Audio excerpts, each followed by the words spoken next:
Welcome to Softly Curious. Tonight, we are not beginning with a place, a structure, or a monument. We are beginning with a habit of the human mind. As the day loosens its grip and the world becomes quieter, this is a good moment to let the idea of travel slow down, to move not by foot or by road, but by attention.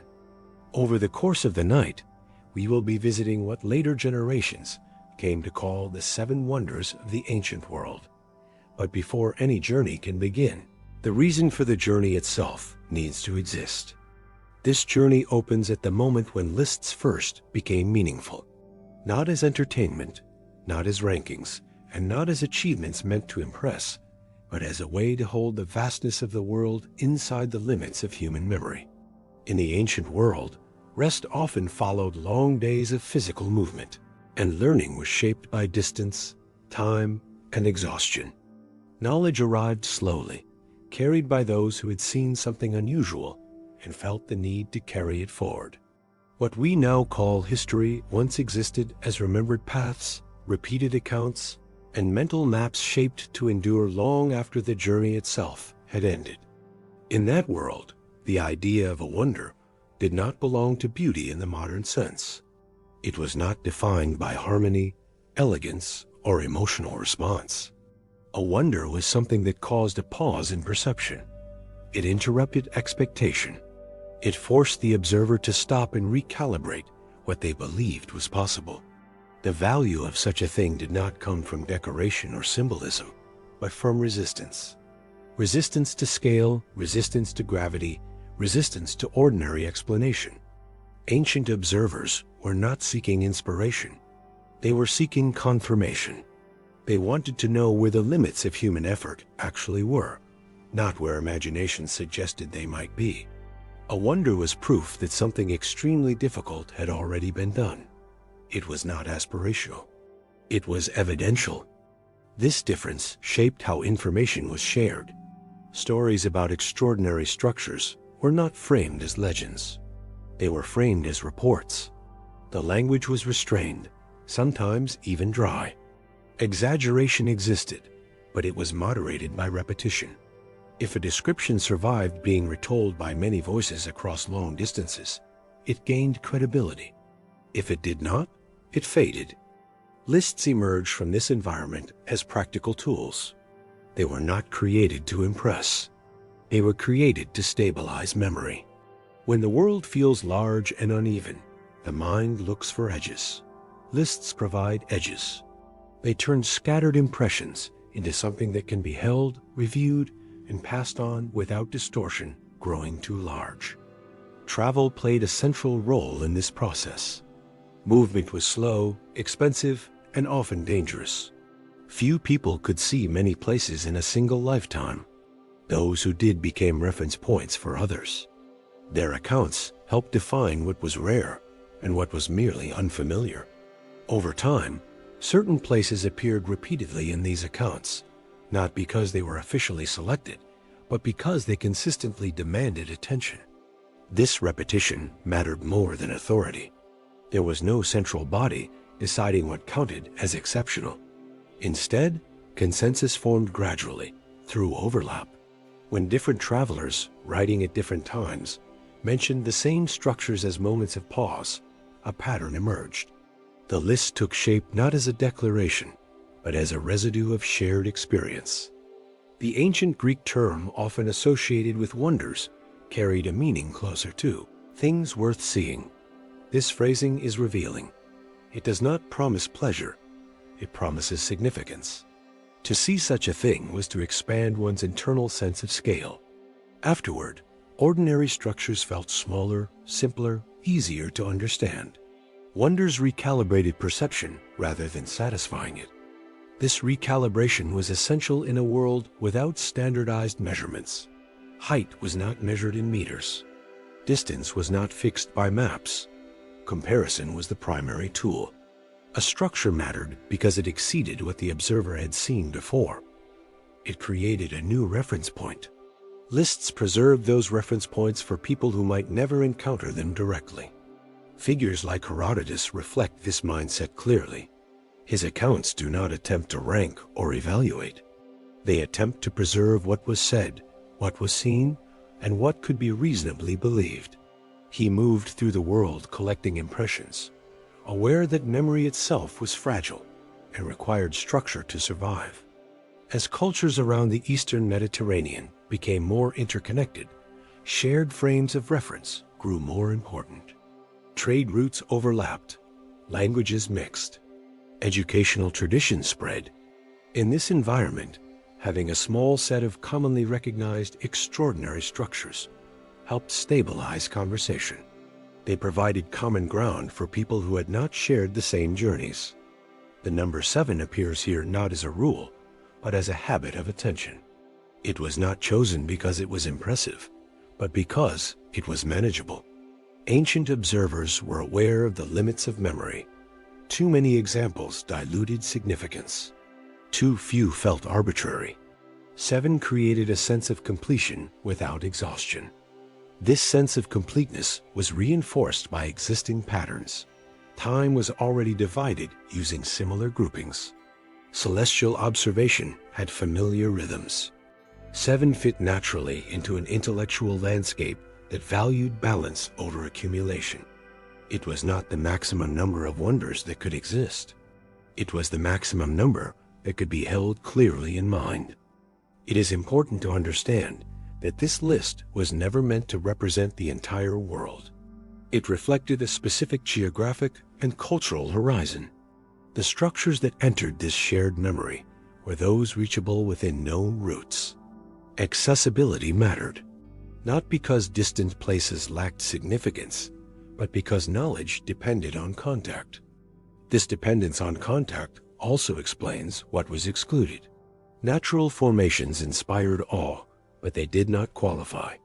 Mountains and rivers were powerful, but they were not shaped by sustained human effort. The emphasis remained on what people had built deliberately, over time, often at great cost. Difficulty functioned as a quiet filter. Structures that could be built quickly or easily did not linger in memory. Those that demanded coordination, patience, and technical understanding stood apart. They represented more than ambition. They represented persistence. To complete something that exceeded normal capacity required systems of labor, knowledge transmission, and long-term planning. The audience for such knowledge was limited. Literacy was rare. Travel even more so. These lists spoke primarily to educated elites, students, and those preparing to move through the world. They were tools for orientation, not entertainment. They suggested where attention should slow down, where effort had accumulated beyond the ordinary. Over time, repetition gave the list stability. Texts were copied, not revised. Teachers passed on what they themselves had learned. The list persisted not because it was perfect, but because it was familiar. Familiarity created authority. Authority discouraged alteration. This stability sometimes gives the impression of intention where there was none. The list feels deliberate, as if chosen carefully from many options. In reality, it reflects endurance rather than selection. These were the examples that survived copying, translation, and retelling. As the night progresses and attention softens, this context matters. What follows is not a ranking of greatness. It is a sequence shaped by memory, habit, and practical limits. Each place we will encounter earned its position not through proclamation, but through persistence. For now, there is no need to picture any specific structure. What matters is not what was chosen, but that a choice was possible at all. The list exists quietly, not as a conclusion, but as a working tool of the mind. It simplifies without flattening, narrowing attention just enough to make the vast world manageable. This was not about reducing complexity, but about keeping it within reach. Once this frame is in place, a different question naturally begins to form. Not what amazed people, but why certain things remained unforgettable, while others, equally large or costly, slowly disappeared from shared memory. The list did not grow randomly. It followed limits shaped by movement, access, and human effort. Understanding those limits reveals more than admiration ever could, because it explains how attention itself was guided in the ancient world. The list that later became familiar did not emerge from an abstract idea of greatness. It followed the shape of movement. The ancient world was not imagined from above, but experienced from within. Roots mattered, seas mattered. The structures that entered shared memory were those that could be reached without leaving the known rhythms of travel. This is why geography acted as a silent filter long before judgment ever did. What we now call the Mediterranean world functioned as a connected basin of exchange rather than a boundary. Ideas, goods, and stories circulated along the same paths as people. Extraordinary structures that stood within this network had an advantage, not because they were superior, but because they were visible to more than one culture. Accessibility did not guarantee inclusion, but inaccessibility almost guaranteed exclusion. This explains why size alone was never enough. Vast constructions existed beyond these routes, but they remained local knowledge. If something could not be seen, described, and then seen again by others, it struggled to remain part of collective memory. The list favored repetition of encounter over magnitude. Another quiet requirement was intention. Natural formations inspired awe, but they did not qualify. The focus stayed firmly on what had been shaped by sustained human effort. A wonder needed to show signs of planning, coordination, and resistance overcome through labor. The absence of intention removed even the most dramatic landscapes from consideration. This emphasis on human making also narrowed the field in another way. Structures created for everyday use rarely survived the filter. Roads, harbors, and functional buildings were essential, but they blended into routine. What stood apart were constructions that exceeded practical necessity. They did more than serve a purpose. They demanded attention simply by existing. Visual impact mattered more than usefulness. A structure could support an entire city and still remain invisible to memory if it did not challenge perception. Conversely, something with limited function could endure in shared awareness if it altered the scale of expectation. The list reflects this imbalance clearly, favoring what confronted the eye over what supported daily life. Difficulty played a central role in shaping admiration. What impressed ancient observers was not refinement, but resistance. Materials that were hard to move, heights that strained available techniques, and projects that required long coordination carried more weight than innovation alone. A wonder was not defined by being advanced, but by being demanding. This is why technological boundaries appear indirectly throughout the tradition. The structures remembered were those that pressed against what could realistically be achieved at the time. They sat at the edge of possibility, where success was uncertain and failure visible. Ease diminished significance. Strain amplified it. The stability of the list itself followed from similar constraints. Written sources were few, and copying was conservative. Once a grouping became familiar through repetition, it resisted alteration. New candidates did not enter easily, not because they lacked merit, but because no widely accepted mechanism existed to replace what was already known. Writers such as Antipater of Sidon reflect this moment of consolidation. His references did not attempt to expand the list endlessly. They worked within an already narrowing tradition, reinforcing what had become recognizable rather than proposing alternatives. Recognition, not discovery, shaped endurance. A similar restraint appears in the geographic thinking of Strabo, whose descriptions reflect an awareness of limits. His world was broad, but not infinite. What lay beyond practical reach remained abstract. The list of wonders followed the same logic, shaped less by ambition than by the boundaries of movement, knowledge, and shared attention. With these limits quietly in place, the list stops being an idea and begins to take on weight. What was once a way of organizing attention now becomes a sequence of real places, shaped by stone, labor, and time. The criteria no longer sit in abstraction. They settle into form, revealing how human effort met its boundaries in specific moments and locations. From here, attention naturally moves toward the first structure that fixed the scale for everything that followed. Not because it explains the list, but because it established the measure against which all later ambition would be felt. Long before the others were imagined, this one had already reshaped expectations, standing as a reference point for what humans could make endure. The first structure encountered among the seven wonders of the ancient world is the Great Pyramid of Giza. It stands at the beginning of the list, not because it introduces what follows, but because it establishes a scale that nothing else in the ancient world would ever fully escape. Long before people began to speak of wonders as a category, this structure had already altered expectations. It showed, quietly and without explanation, how far human effort could extend when time, organization, and intention aligned without interruption. What made such a structure possible was not a sudden leap in knowledge or an isolated moment of brilliance. It emerged from a society that valued continuity over speed. Authority was stable enough to outlast individual lifetimes. Decisions once made were expected to remain valid for decades. Large groups of people could be organized repeatedly without chaos, not through force alone, but through familiarity with systems that had already proven themselves elsewhere. Work unfolded slowly, with the assumption that what had begun would be completed, not rushed or abandoned. The logic behind its construction followed the same pattern. Scale was not chosen to astonish, but to endure.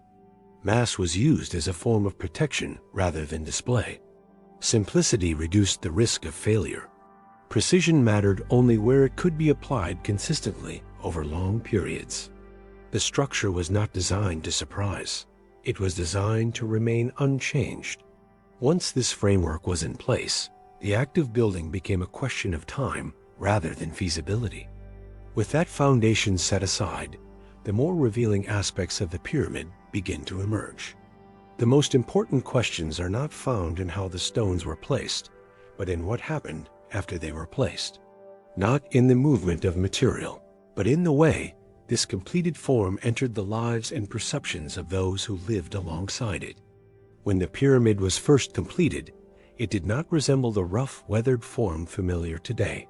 Its outer surface was smooth and continuous, composed of tightly fitted casing stones that reflected light rather than absorbing it. In strong sunlight, the structure would not have appeared textured or detailed. It would have appeared unified, its edges sharp, its planes uninterrupted. From a distance, it did not blend into its surroundings. It separated itself from them. This mattered more than size alone. The pyramid did not simply occupy space, it reorganized it. The horizon adjusted around it. Roots were reoriented in relation to its presence. It did not need to be approached to be experienced. It asserted itself visually long before anyone stood near its base. For those living nearby, this presence would have been unavoidable at first, and then gradually unremarkable.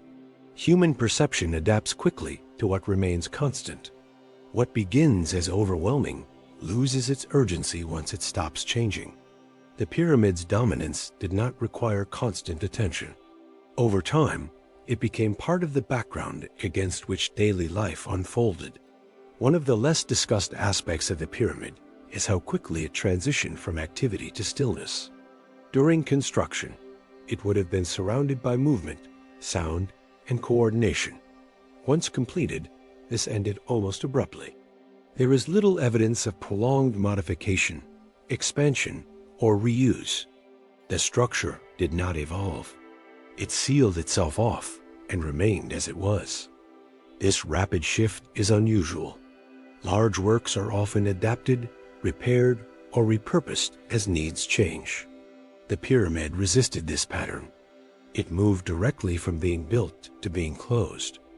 Its role was complete almost as soon as it was finished. This suggests that its value was never tied to ongoing interaction.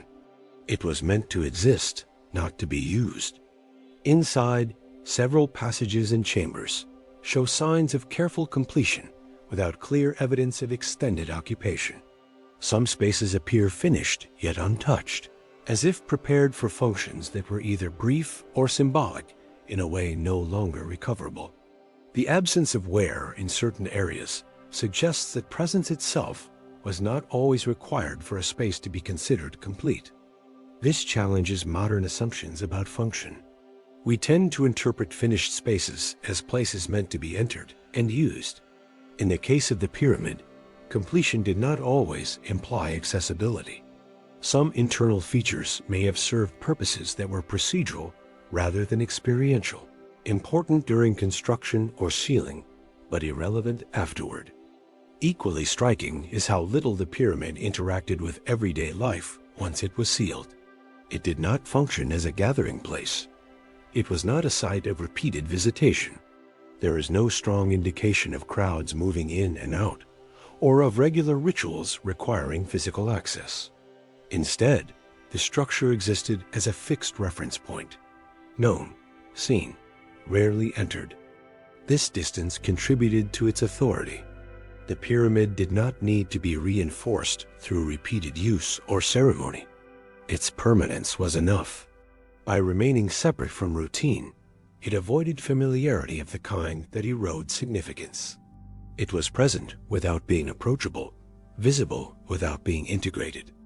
Another detail, often overlooked, is that despite the system capable of producing it, nothing on the same scale followed.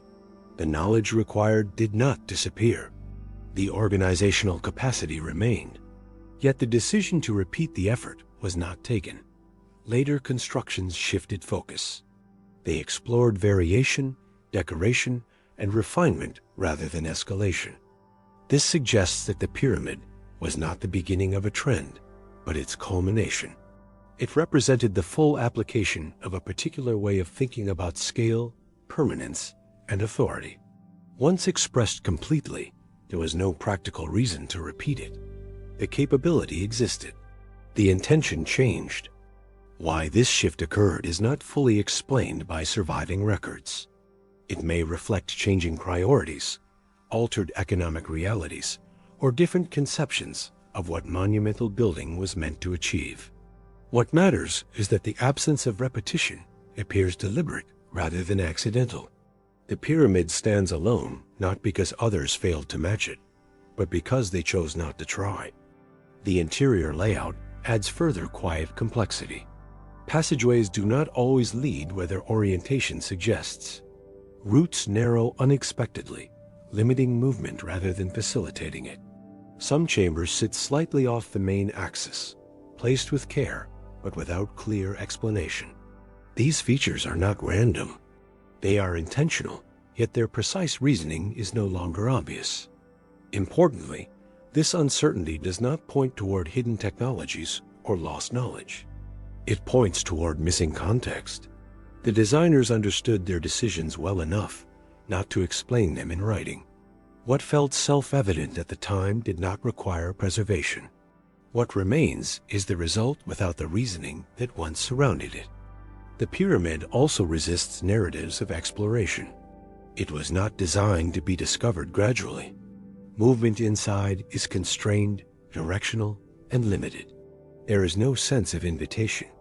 Entry, where it occurred, was controlled and finite. This reinforces the idea that interior experience was secondary to exterior presence. Over long periods, the meaning of the structure shifted without the structure itself changing. Landscapes altered around it, societies reorganized. Languages transformed and disappeared. Interpretations accumulated as memory fragmented. The pyramid remained constant, while explanation became layered and uncertain. The interior of the Great Pyramid was never designed to welcome prolonged presence. Movement inside is narrow, directional, and deliberately uncomfortable, discouraging wandering or lingering. This suggests that access was meant to be brief, controlled, and purposeful rather than open-ended or exploratory. The physical constraints indicate that interior movement was considered an exception, not a routine activity. Several passages change slope abruptly, forcing the body to adjust its balance and posture. These shifts are not subtle, and they make movement slower and more deliberate.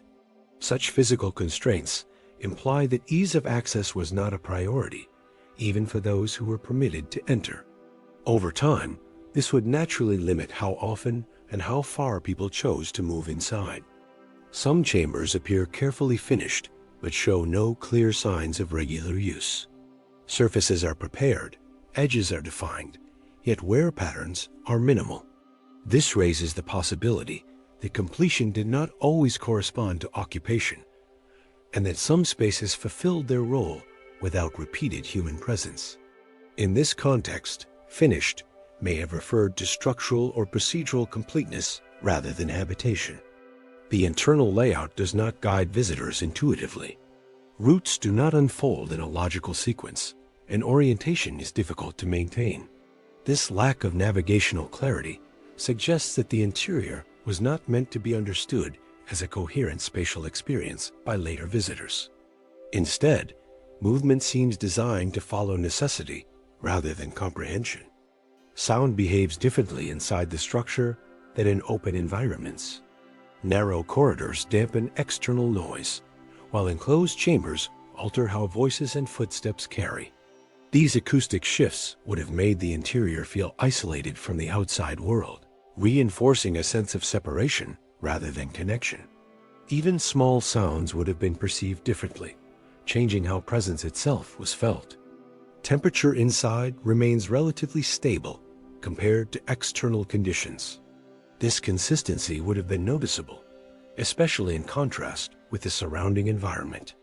Such stability may not have been intentional in a symbolic sense, but it would have shaped how the interior was experienced physically. The lack of extreme fluctuation would also reduce material stress over time. Light inside the pyramid is strictly limited. Once external light sources disappear, darkness becomes complete. This absence of ambient illumination reinforces the idea that interior movement depended entirely on preparation, not spontaneity. Any activity inside required prior intent rather than casual entry. Access points were few and could be sealed or concealed. Once closed, reopening them would have required deliberate effort rather than casual entry. This suggests that the interior was not intended to remain accessible across generations. Closure appears to have been part of the design logic, not a later decision. Later periods left their own marks on the structure, often subtle and uneven. Some passages show signs of intrusion long after the original purpose had ended. These traces reflect curiosity and reuse, not continuity of original function. Each later intervention altered the interior slightly without restoring its original context. Written explanations for many interior choices are limited or entirely missing. This does not imply secrecy, but a reliance on practical knowledge transmitted through action rather than documentation. Once the action stopped, the explanations stopped with them. Skills that are practiced daily are rarely written down for distant readers. Because of this, the pyramid's interior resists simple interpretation. It offers physical facts without narrative guidance, leaving modern observers with structure but not instruction. What remains is not a riddle to be solved, but a space that preserves form while withholding the everyday reasoning that once made it intelligible. The interior survives as evidence of use, not as a manual for understanding. Taken together, these details explain why the Great Pyramid of Giza occupies a singular position among the ancient wonders. It is not defined by what we fail to explain, but by how much of it functions without explanation at all. The structure does not ask to be interpreted, entered, or reimagined. It remains complete, contained, and resistant to narrative expansion, standing as a reminder that endurance does not require constant meaning to remain intact. The Hanging Gardens of Babylon, the second wonder of the ancient world, do not announce themselves through stone, height, or mass. They enter history in a quieter way, carried by description rather than material survival. Unlike other wonders that impose themselves through permanence, these gardens are remembered because they were improbable within their environment. In a region defined by dryness, dust, and controlled scarcity, the idea of a lush, elevated garden rising above an urban landscape created a form of astonishment that did not rely on scale alone. What made the hanging gardens remarkable was not how long they lasted, but how sharply they contradicted what people expected to exist in such a place. The city associated with this wonder, Babylon, was already a place where order and power were expressed spatially. Its size, density, and organization communicated authority without the need for constant reinforcement. Streets, walls, and ceremonial routes structured movement and attention, shaping how inhabitants and visitors experienced the city long before any single feature demanded focus. In such a context, adding another monumental structure was unnecessary. The city itself was already a statement.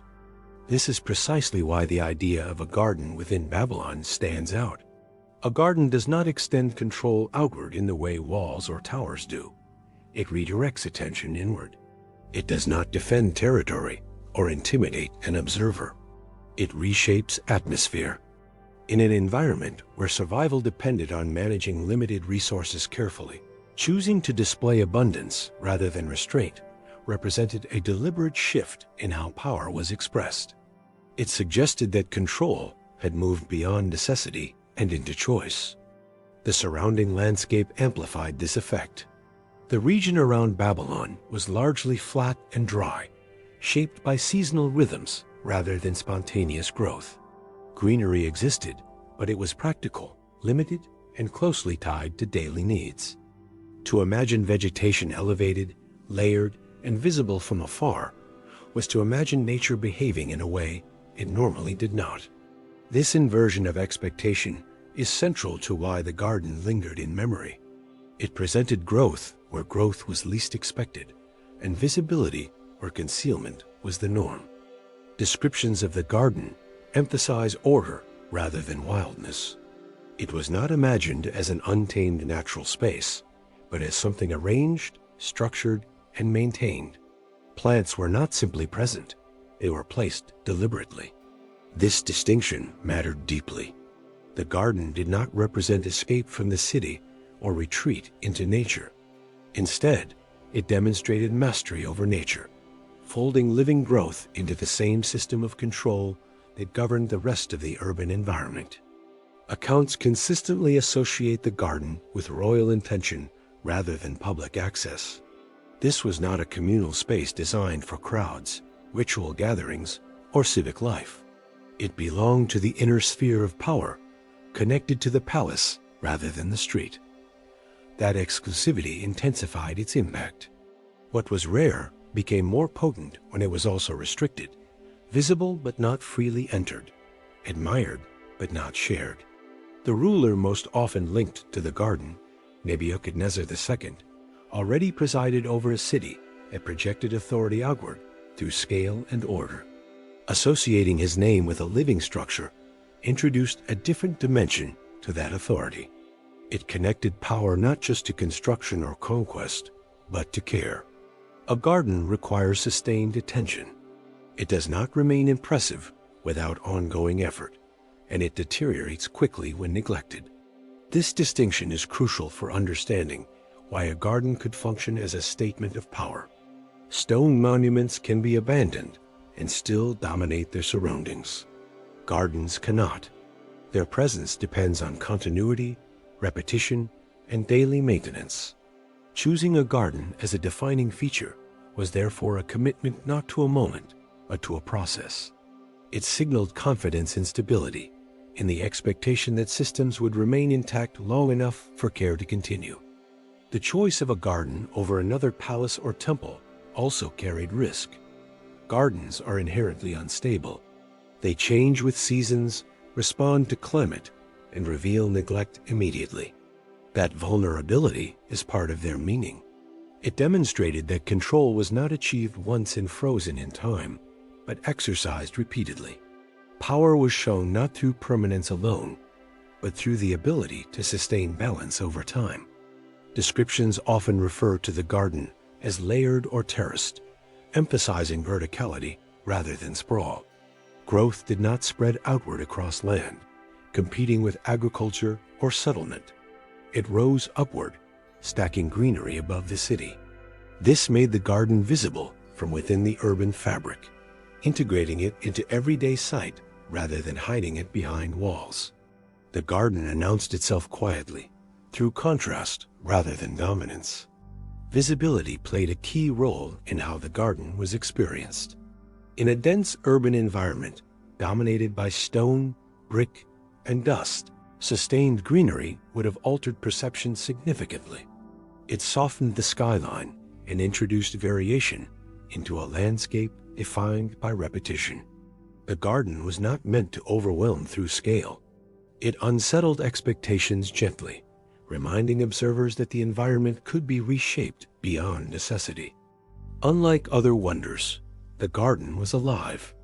It did not present a fixed form that could be measured once and understood fully. It aged, changed, and responded to conditions. This made it harder to describe precisely and easier to remember impressionistically. A stone structure invites measurement and comparison. A living one invites sensation and memory. This helps explain why the garden survives primarily through narrative. Words adapt more easily to living forms than measurements do. Descriptions emphasize shade, moisture, density, and relief rather than height or mass. The garden becomes an experience rather than an object, something felt rather than quantified. Over time, this experiential quality made it more resilient to loss. The absence of physical remains intensified this effect. As the structure disappeared, its descriptions were not corrected by observation. Memory filled the gap left by material decay. What was once seen gradually became what was told.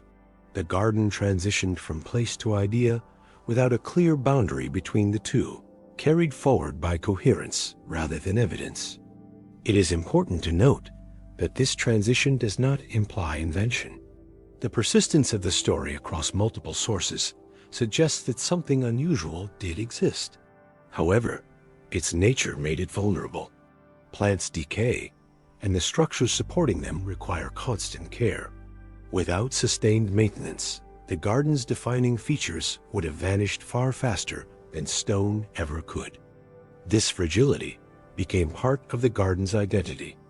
Among wonders defined by endurance, this one was defined by loss. Its disappearance did not weaken its status, it enhanced it.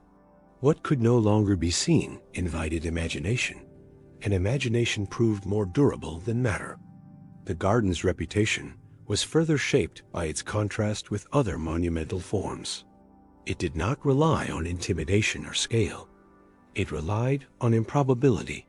In a world where stone ruled the eye, green ruled memory. The garden lingered not because it overwhelmed, but because it surprised. Because of this, the garden did not anchor itself in geography as firmly as other wonders. It floated between accounts, shifting slightly with each retelling. This fluidity allowed it to survive, even as certainty diminished. Its identity was flexible enough to adapt to the loss of physical reference points. The idea of the garden also aligned with broader themes of control and order present in Babylonian culture. Water, land, and growth were not left to chance. They were managed, regulated, and incorporated into systems of authority. The garden represented this philosophy in its most refined form, combining living elements with deliberate arrangement. Yet unlike walls or laws, the garden did not impose itself aggressively. It invited observation rather than obedience. It suggested that power could express itself through restraint and balance, not only through force. This subtlety may explain why it stood out among more overt displays of dominance. Over time, the garden's story detached further from physical specificity. It became a reference point for a type of wonder rather than a single location. A place where nature and authority overlapped without conflict, at least in imagination. This abstraction allowed it to remain relevant even as details faded. This shift from structure to symbol occurred gradually. No single account marks the moment when the garden became more narrative than real. It happened as descriptions outlasted context, and context outlasted matter. What remained was a story that fit its world too well to disappear. Today, what survives is not certainty, but coherence. The garden makes sense within the world that imagined it. A powerful city, a ruler associated with care as well as command, and an environment where green meant effort rather than accident. These elements align without contradiction. In this sense, the Hanging Gardens of Babylon are remembered not simply because their physical form is uncertain, but because that uncertainty shaped how they were perceived even in antiquity. Their story fits naturally into the psychology of wonder, where what is only partially known often holds attention longer than what is fully explained. Unlike other wonders that demanded belief through visible scale or material survival, the gardens suggested possibility through contrast, existing more comfortably in description than in measurement. By the time lists of wonders began to circulate, they were already drifting from presence into memory, known less as a place to be visited and more as something recalled through shared accounts. One of the most striking aspects of the Hanging Gardens is the absence of clear physical evidence. Despite extensive interest over centuries, no definitive archaeological remains can be confidently identified as belonging to the gardens.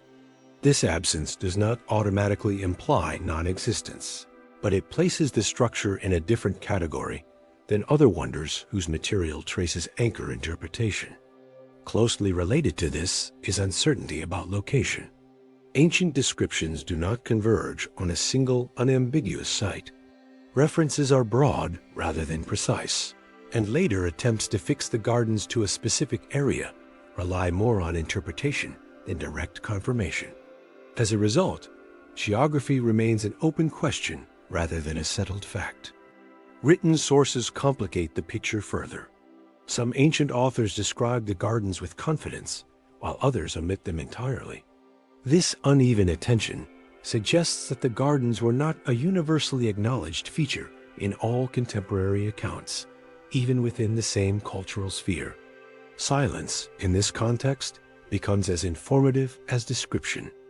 A notable gap appears in records originating from Babylon itself. Contemporary local sources do not clearly document the gardens in the way one might expect for a structure later considered a wonder. This absence raises questions about how the gardens were understood at the time and whether their significance grew primarily through external retelling rather than internal documentation. The term often translated as hanging introduces another layer of ambiguity. It may not have referred to suspension in the literal sense, but to elevation or layering. Linguistic shifts across languages and centuries can alter imagery significantly, turning structural description into visual metaphor through repeated translation. This possibility is reinforced by differences in how the gardens are described.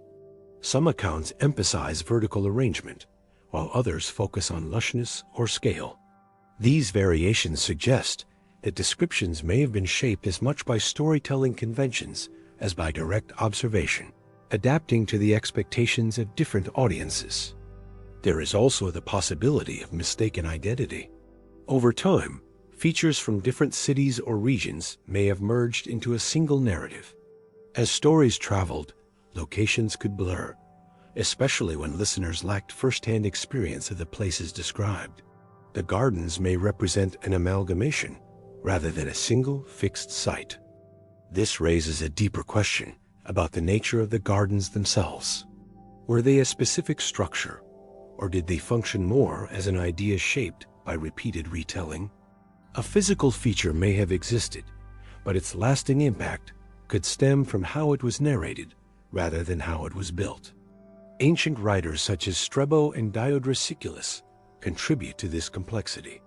Their accounts preserve impressions and second-hand information rather than direct verification, offering valuable insight while also reflecting the limits of their sources. This combination of absence, variation, And narrative persistence helps explain why the Hanging Gardens remained part of the canonical list. They were not the wonder most people could see, but the one most people could imagine. Their endurance within the list may lie precisely in this gap between certainty and possibility, where absence continues to invite attention rather than close the story. The next wonder we encounter is the statue of Zeus at Olympia, a work remembered less for where it stood in the world and more for how it dominated the space around it. Unlike wonders defined by distance or skyline, this one was experienced entirely indoors, within a single enclosed setting. Its impact did not come from being approached gradually across land or sea, but from being encountered suddenly, fully formed, and unavoidable once seen. The shift from gardens and cities to this setting marks a change in how wonder itself was experienced. Olympia was not a city in the usual sense. It functioned as a sacred enclosure rather than an urban center, a place entered for specific reasons and left once those reasons were fulfilled. Daily life did not unfold here continuously. Instead, the site existed in cycles, becoming active during periods of gathering and retreating into quiet between them. This separation from ordinary routines shaped how anything within Olympia was perceived, including the statue itself. Entering Olympia was already an act of intention. Visitors arrived knowing that what awaited them was not familiar or casual. The journey was part of the experience, not because of physical difficulty, but because of mental preparation. This was not a place stumbled upon. It was a destination chosen deliberately, and that choice heightened sensitivity to what was encountered inside. Within this setting, the statue did not share attention with surrounding structures. It occupied a single interior space that was effectively reorganized around it. The building did not frame the statue as much as the statue redefined the building. Walls, columns, and ceiling receded into secondary roles, functioning as boundaries rather than focal points. The eye did not wander. It settled. Ancient descriptions consistently emphasize scale, but rarely in precise terms. Instead of numbers, they convey proportion and effect. The statue was described as filling the space so completely that it felt inseparable from the room itself. Some accounts suggest that if Zeus were to stand, the structure around him would no longer contain him. Whether literal or rhetorical, this idea conveys how the statue was perceived, not as fitting within the temple, but as exceeding it conceptually. Estimates about its size vary, but what matters is not the measurement itself. What mattered was the impression of largeness relative to the human body and the enclosed space. Visitors did not assess height analytically. They felt it physically, through posture, distance, and the way the figure occupied their field of vision. Looking up was not optional. The statue demanded it. This sense of dominance was intensified by the choice to depict Zeus seated rather than standing. A standing figure suggests readiness or action. A seated figure suggests permanence. The posture implied that movement was unnecessary, that authority did not need to assert itself actively. Power was communicated through stillness rather than force. The seated position also altered how scale was read. Instead of height alone, breadth and presence became central. The statue expanded horizontally as well as vertically, reinforcing the impression that it filled the space entirely. There was no clear boundary where the figure ended and the surrounding air began. The statue did not feel placed. It felt installed into the space as if the space itself had been designed to contain it. This posture carried psychological weight. A seated Zeus was not confronting the viewer. He was observing. The relationship was asymmetrical. Visitors were aware of being seen rather than seeing. This inversion shifted the experience from admiration to self-awareness. The statue did not invite comparison. It discouraged it. Descriptions often mention the materials used, but not as a technical inventory. What mattered was the surface effect. The statue appeared luminous rather than solid, refined rather than rugged.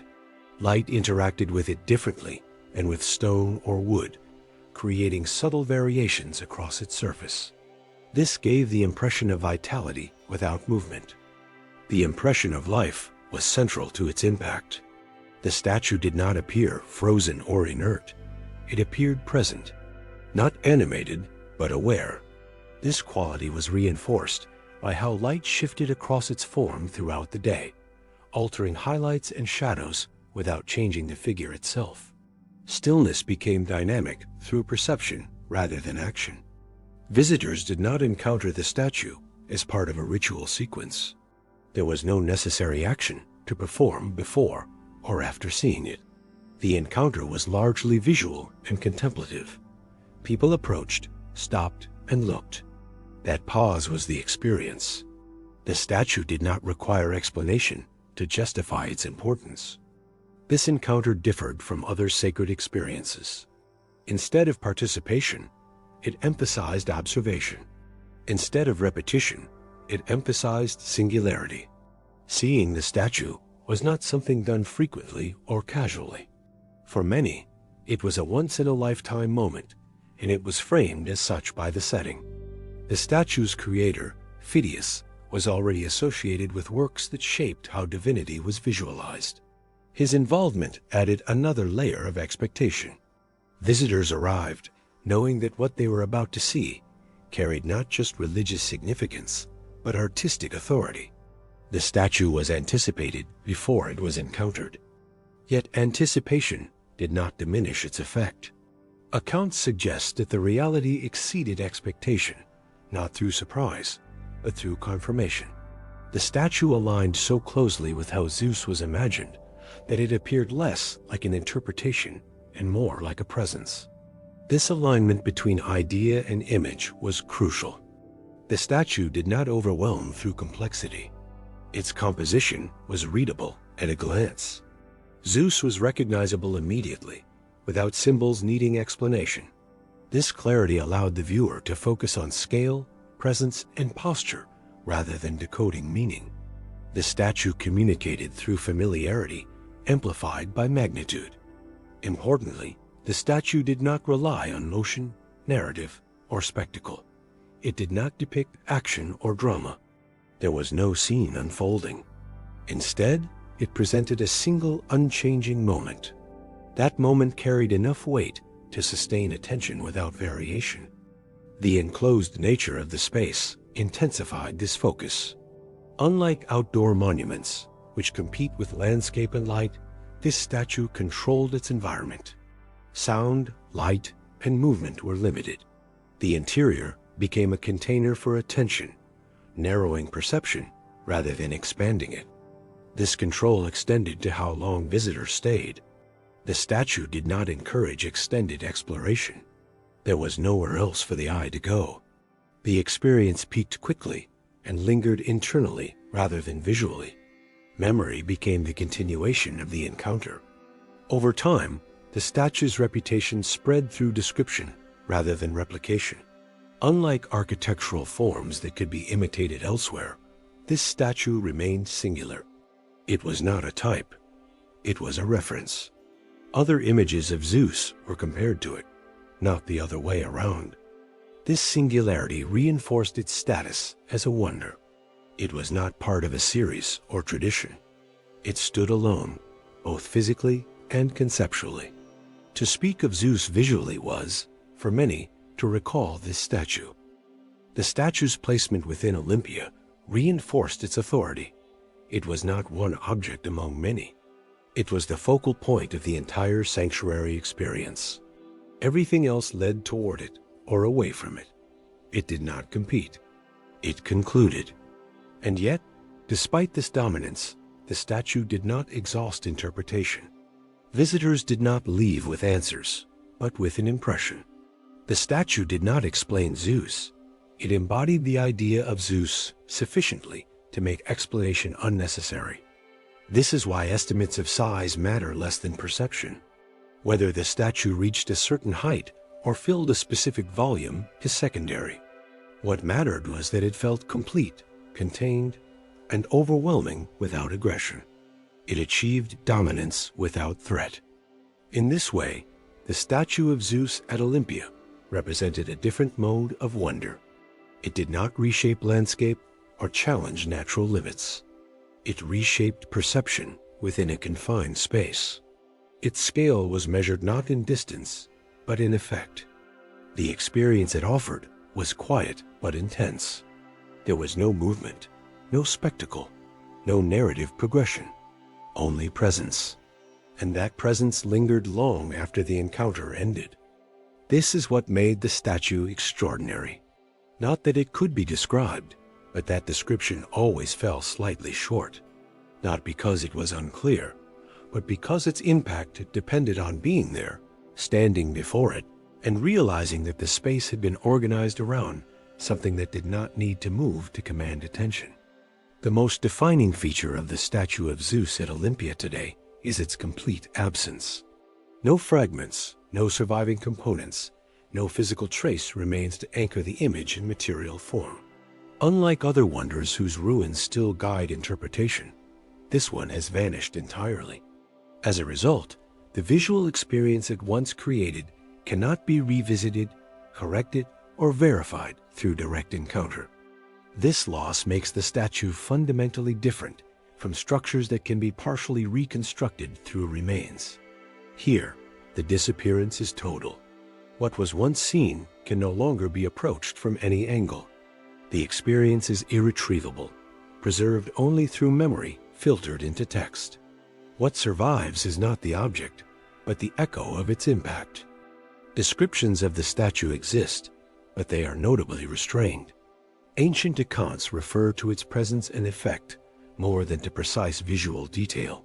Facial expression, surface nuance, and exact proportions are left vague or assumed rather than explained. The focus consistently shifts away from appearance toward impression.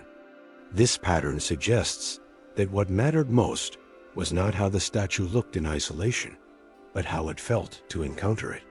Writers did not attempt to reproduce the image for distant readers. Instead, they conveyed what the experience did to those who stood before it. The statue's power was transmitted emotionally rather than visually. When authors tried to explain why the statue was so affecting, they rarely emphasize complexity or ornament. The emphasis falls instead on posture, stillness, and scale understood in relation to the surrounding space. The seated position contributed to a sense of contained dominance rather than outward aggression. The statue did not act. It remained. Stillness played a central role in this effect. The absence of movement did not weaken the figure. It intensified it. Power was associated with restraint, not action, and silence carried more weight than gesture. The statue did not demand attention through drama, but through immobility. Over time, the context that once supported this experience began to change. The sacred enclosure lost its central role, and the rhythms that brought visitors into repeated contact with the statue faded. As the function of the site diminished, the meaning of the statue loosened with it. What had once been anchored in ritual became detached from daily practice. This shift complicates the statue's later history. It is unclear whether it remained fixed in place until the end, or whether it was moved at some point. Accounts do not converge on a single moment of disappearance. The loss appears gradual rather than sudden, unfolding across time rather than occurring as a single event. Because the statue did not vanish in a clearly recorded moment, its absence resists narrative closure. There is no definitive ending to point to, only a fading from relevance and then from record. This ambiguity mirrors the statue's original effect, which relied on presence rather than explanation. Writers such as Pausanias provide glimpses shaped by observation rather than technical description, reinforcing the sense that the statue was known through encounter, not analysis.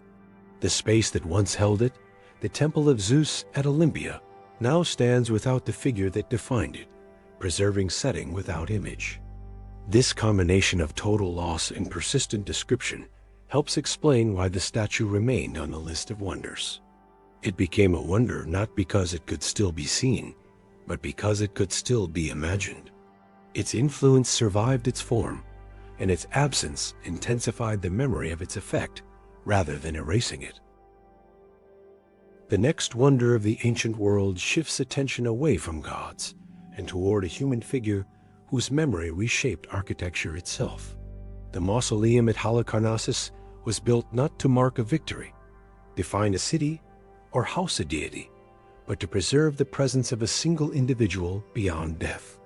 In doing so, it transformed the idea of a tomb from a private structure into a public statement, altering how memory, power, and space could intersect.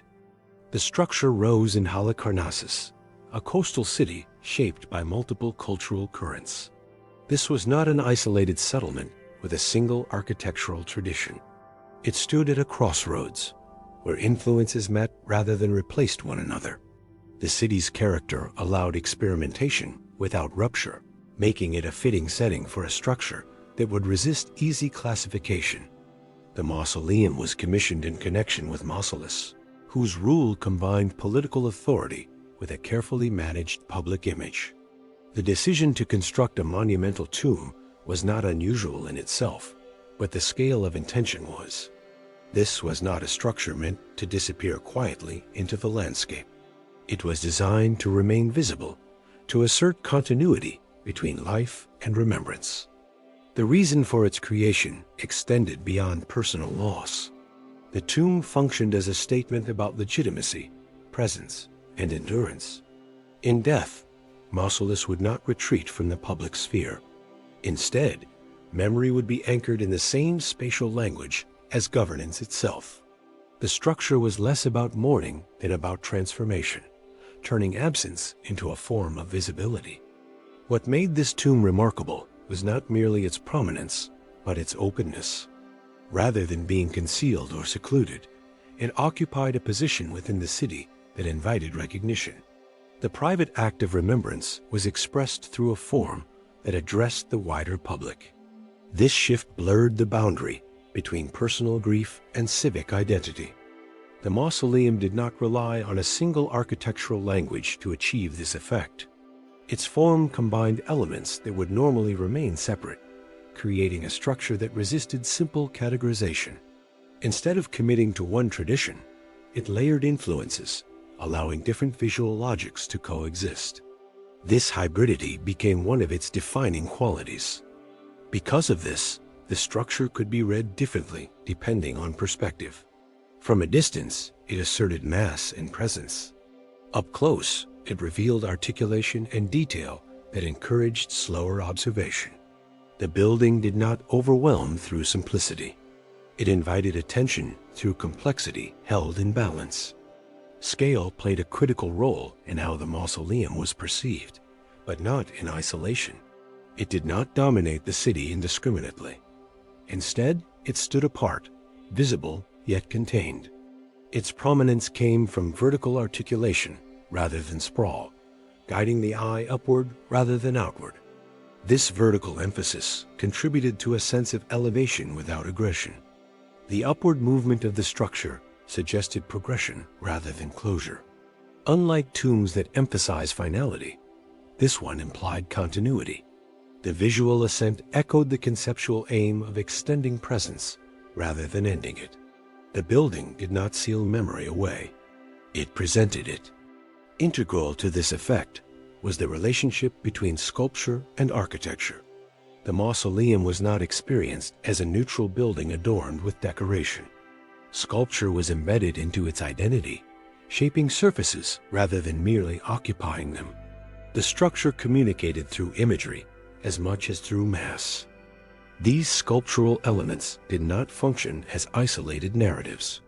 They worked in concert with the architecture, contributing to an overall impression rather than drawing attention to individual scenes.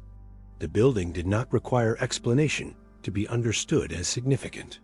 Its meaning was conveyed through accumulation rather than statement. This integration altered how viewers engaged with the structure. The mausoleum could not be grasped at a glance. It required movement around it, shifts in angle, changes in distance. The experience unfolded gradually, reinforcing the idea that memory itself is layered and composite rather than fixed. The public nature of this experience mattered. The mausoleum was not designed for a single moment of visitation. It was meant to remain part of the city's visual and psychological landscape. Even those who never approached it closely would have been aware of its presence. Memory operated at multiple scales, from personal encounter to ambient awareness. In this way, the mausoleum expanded the role of funerary architecture. It no longer served only the deceased and their immediate circle. It addressed the city as a whole. The tomb became a site of collective recognition rather than private mourning. This shift had lasting consequences. By redefining what a tomb could be, the mausoleum introduced a new category of structure. Death was no longer marked solely by absence or retreat. It became an opportunity for architectural expression that engaged with public space and civic identity. The building's influence did not depend on continued use. Unlike palaces or temples, its function did not change over time. Its purpose was singular and sustained. As long as it stood, it communicated the same message, that memory could be monumental without being remote. This clarity contributed to its enduring impact. The mausoleum did not invite reinterpretation through changing rituals. Its meaning was stable, even as contexts shifted. This stability allowed the structure to serve as a reference point rather than a relic. Over time, the word associated with this structure outgrew its origin.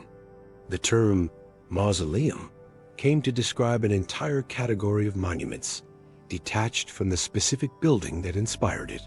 This linguistic expansion reflects the depth of the structure's influence. Few wonders altered language itself.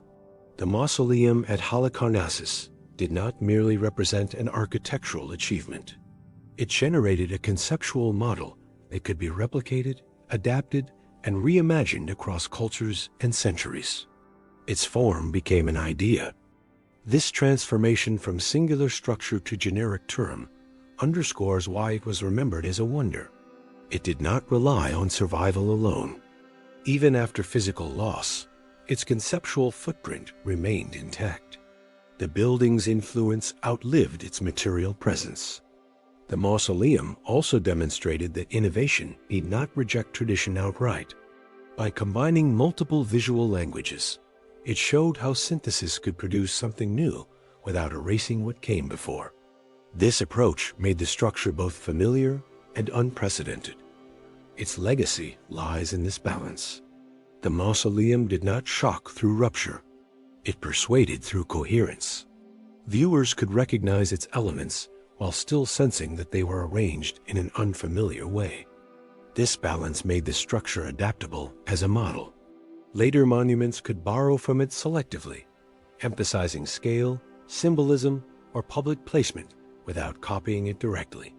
The mausoleum became a point of departure rather than a fixed template. In the context of the ancient wonders, this quality sets it apart. Other wonders impress through extremes: height, size, endurance. This one impresses through redefinition. It changes what a tomb can mean, and in doing so, changes how memory is built into space. The mausoleum at Halicarnassus was therefore not simply a remarkable structure. It was a turning point. It marked the moment when commemoration moved decisively into the public architectural realm, where personal memory and collective space could merge without contradiction. This is why it remained influential long after its physical form disappeared. Its power did not reside only in stone or sculpture, but in the idea introduced. A tomb could be more than an ending. It could be an assertion. And it is this assertion, rather than any single visual feature, that secured the mausoleum's place among the wonders of the ancient world. The most significant change in the history of the mausoleum at Halicarnassus is not when it was damaged, but how it gradually ceased to exist as a single, unified structure. There is no clear moment of collapse that defines its end. Instead, the building appears to have diminished over time, losing coherence in stages rather than disappearing all at once. This slow unraveling makes its loss harder to narrate, but also more revealing. As the structure weakened, it did not vanish evenly. Some parts endured longer than others, creating an uneven pattern of survival. Walls, surfaces, and sculptural elements followed different trajectories of decay. What remained visible at any given moment was only a portion of what had once been present, altering how the mausoleum was perceived as time passed. One of the most consequential effects of this process was the separation of sculpture from architecture. Elements that were once integrated into a single visual system became detached, both physically and conceptually. When sculptures are removed from their architectural context, they no longer function as parts of a whole. They become objects to be viewed independently. This separation reshaped interpretation. Sculptural fragments could be admired for craftsmanship, but their original narrative role was diminished.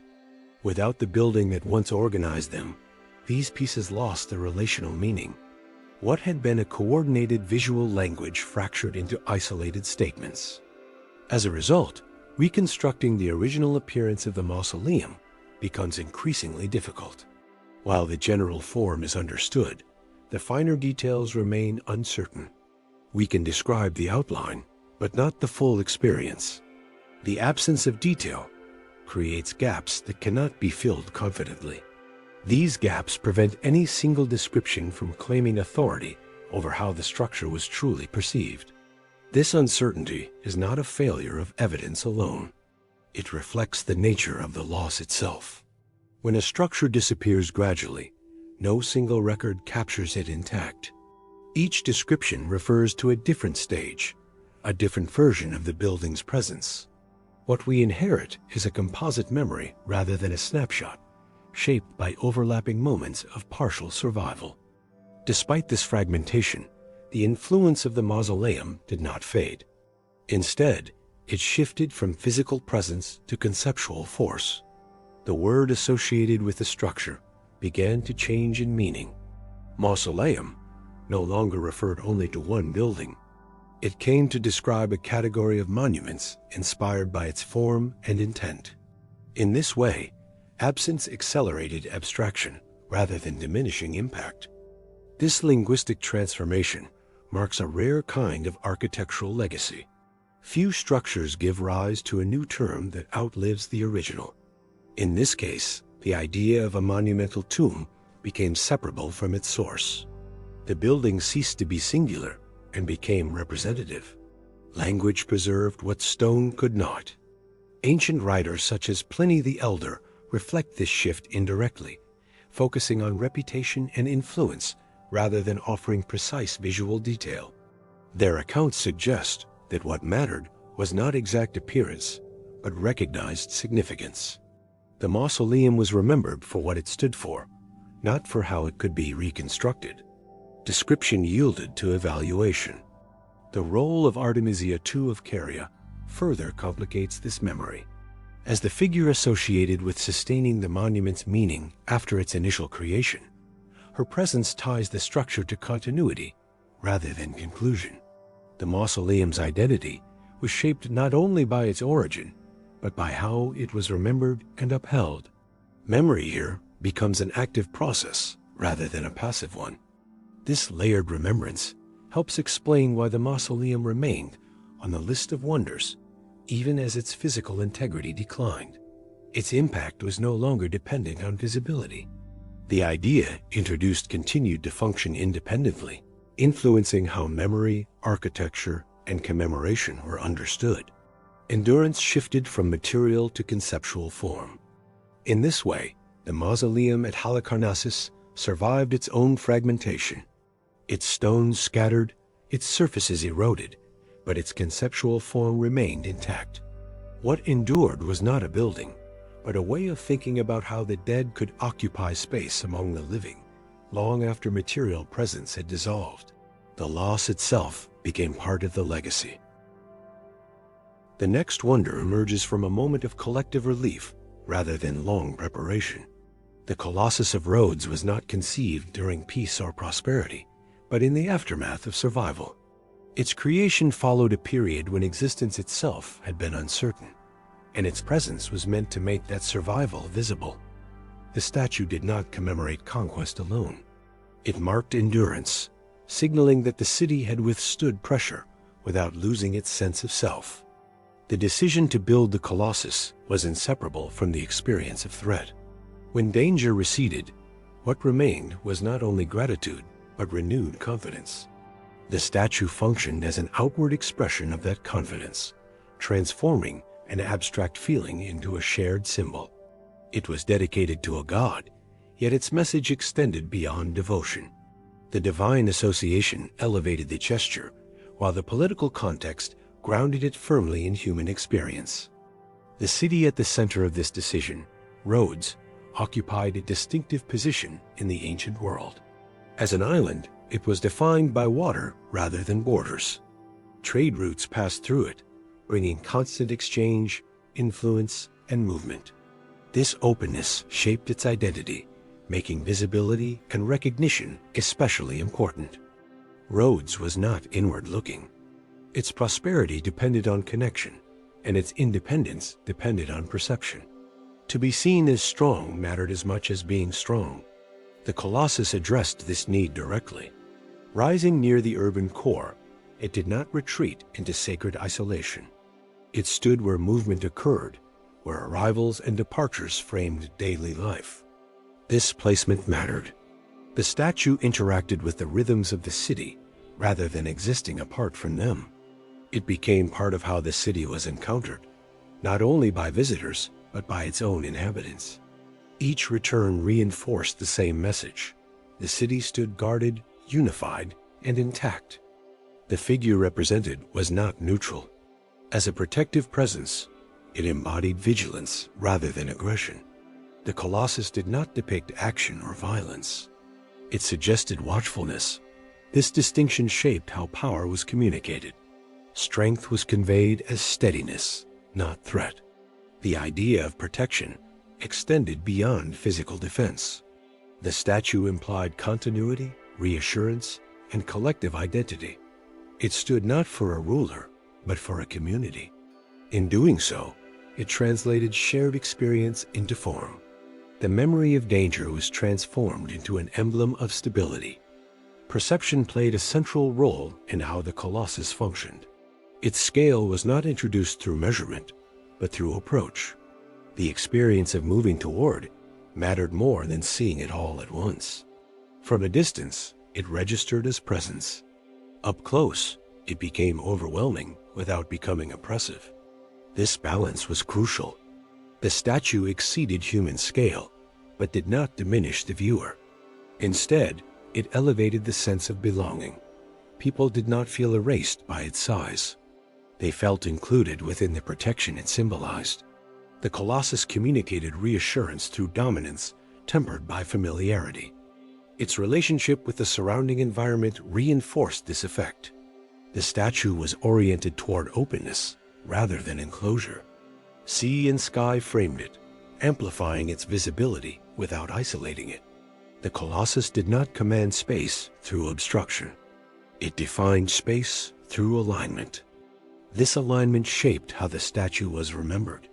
It was not a monument to be circled slowly, studied from every angle, or decoded symbol by symbol. It was encountered in motion, as part of a living city.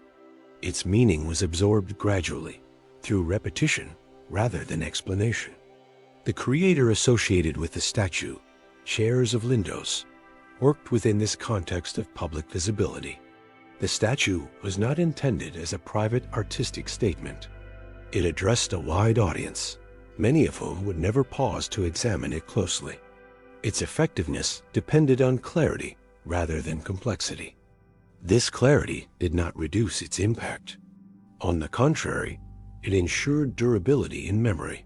The Colossus did not rely on intricate detail to impress. It relied on posture, presence, and placement.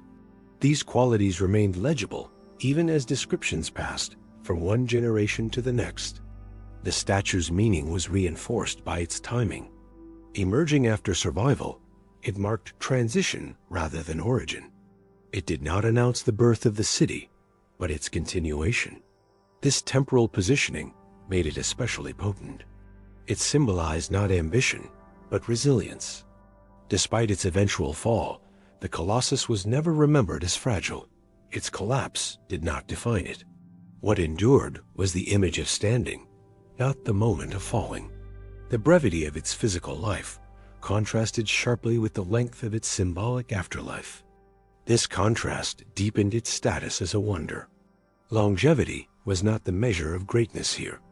Influence was. The Colossus demonstrated that a structure could shape imagination, even if it did not dominate the landscape for centuries. Memory proved more stable than material. The statue's association with unity further strengthened this effect. It did not commemorate an individual hero or ruler. It represented collective survival. This universality allowed it to resonate beyond its immediate context. The Colossus could be admired without requiring allegiance. Its message did not divide viewers into insiders and outsiders, but addressed the city as a shared whole. As stories spread, the statue grew larger in imagination. This was not because of exaggeration alone, but because absence created space for interpretation. The less accessible the original experience became, the more flexible the image grew.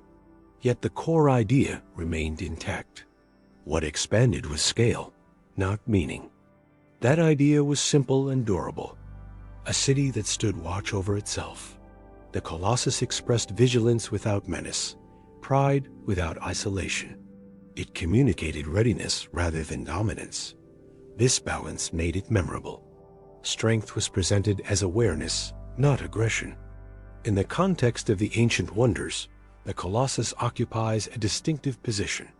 It was not the most enduring, nor the most complex. It was among the most human in its origin.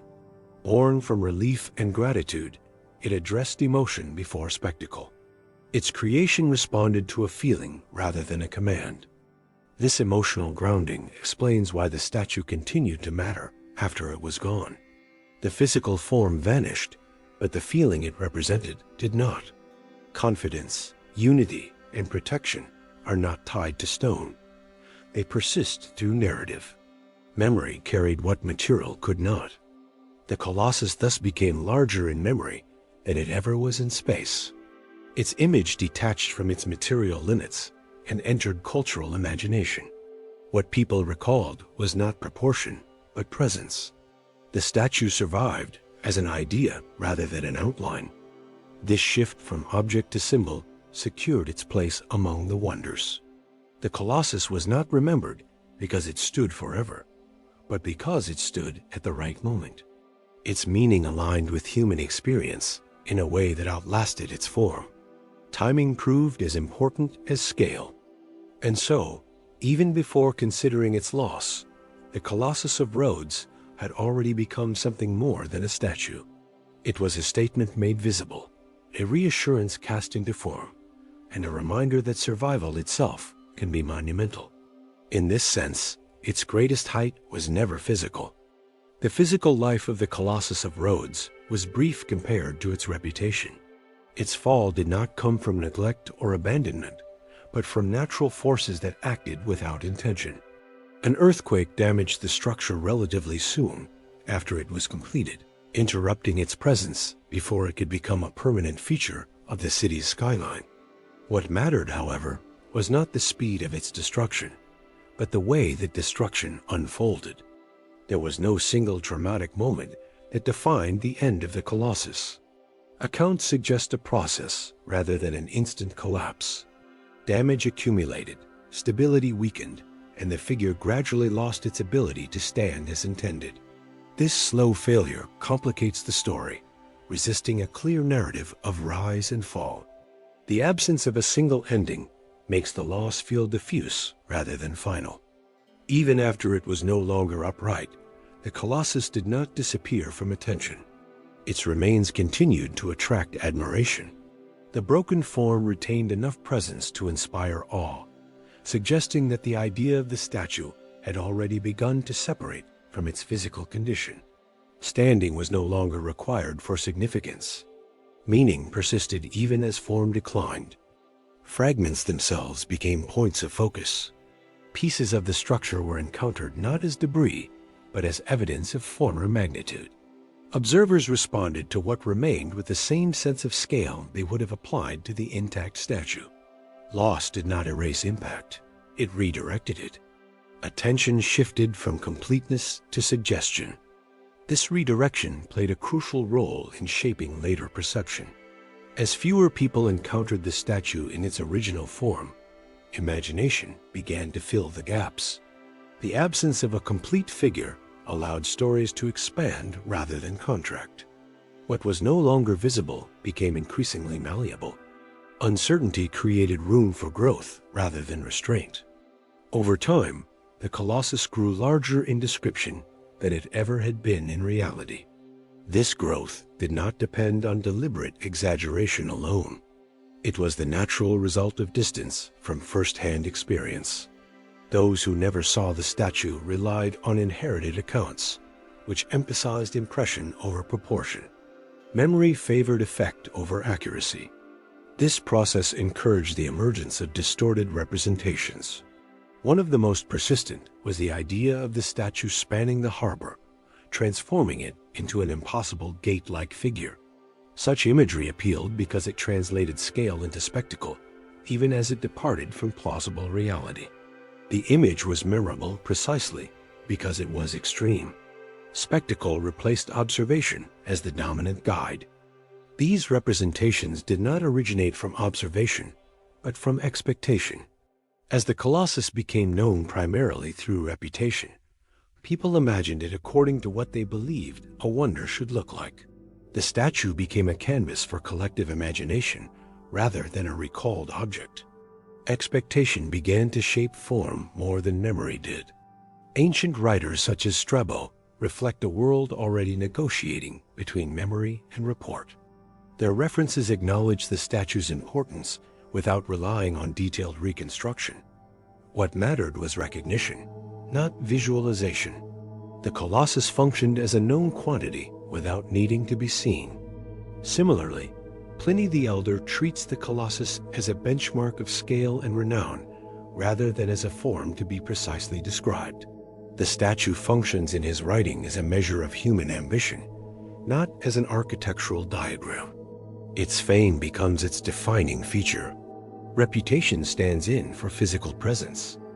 This shift explains why the Colossus remained on the list of wonders despite its short physical existence. Longevity was not the deciding factor. Cultural presence was. The statue continued to operate as a symbol long after it ceased to operate as a structure. Endurance was measured in influence, not time. What mattered was not how long it stood, but how deeply it settled into shared memory. The Colossus demonstrates that physical endurance and cultural endurance are not the same. A monument can fail materially and still succeed symbolically. In this case, collapse did not interrupt meaning. It transformed it, allowing the statue to exist primarily as an idea. Symbolic survival followed a different logic than structural survival. Meaning proved capable of continuing without material support. In the end, the Colossus of Rhodes was remembered not for how long it stood, but for how completely it entered collective imagination. Its physical presence was brief, yet its impression settled quickly and deeply, embedding itself in how scale and power were mentally pictured. The statue did not need centuries of visibility to establish its place. A short span of existence was enough to anchor it in shared cultural memory. The Colossus of Rhodes remained present in memory, not because it endured, but because it was encountered at a moment when meaning mattered more than duration. Its brief physical existence did not limit its role. Instead, it fixed a reference point for how scale, protection, and civic confidence could be imagined together. As the statue faded from view, what persisted was not an image frozen in detail, but a shared understanding of what it had represented within its own time and place. As the sixth wonder of the ancient world, the Lighthouse of Alexandria occupies a different position than most monuments remembered before it. It was not conceived to be admired in stillness, but to be relied upon in motion, addressing ships that were already committed to uncertain journeys. Its purpose was never primarily symbolic. It was practical from the beginning, and extraordinary precisely because it fulfilled that role consistently. Here, wonder did not arise from excess or display, but from the steady reduction of danger through design. The structure was conceived in response to a specific problem. The waters near Alexandria were busy, shallow in places, and unforgiving to unfamiliar navigation. Approaching the harbor required precision, especially at night or in poor visibility. The lighthouse addressed this problem directly, offering guidance rather than grandeur. Its presence reduced uncertainty, turning danger into direction. Alexandria itself was uniquely positioned to require such a solution. Located at a critical junction of maritime routes, Alexandria functioned as both destination and passage. Ships did not merely arrive here. They passed through, carrying goods, people, and information. This constant movement defined the city's character and demanded infrastructure capable of supporting it. The city was not only a commercial hub, but a place of circulation in every sense. Knowledge moved through it, languages overlapped, and ideas were exchanged alongside cargo. In such an environment, orientation mattered. Losing a ship meant losing more than material goods.